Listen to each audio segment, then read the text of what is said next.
Il-bdotti tal-Ermalta votaw biex jittieħdu azzjonijiet industrijali bi protesta tkeċċija riċenti ta' 69 bdot u mhux tkun eskluża wkoll il-possibilità ta' strajk. L-azzjonijiet se jittieħdu wkoll minħabba dak li qed ikun imsejjaħ ksur tal-ftehim kollettiv u l-ksur tal-kundizzjonijiet tal-impjieg.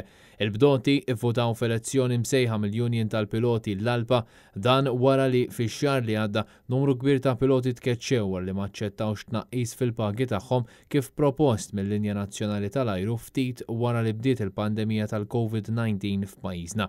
F'istqarrija l-Alpa spjegat li l-Ermalta keċċiet li l-bdoti jinbiss wara li kienet assigurathom li ħadd ma kien se jitlef l-impjieg u ma qalu li ftit qabel iċ-Chairman tal-Linja Nazzjonali tal-Ajru Charles Mangione kien assigura wkoll li l-pakketti finanzjarji marbuta mal-ftehim kollettiv ma kienx se jintmess.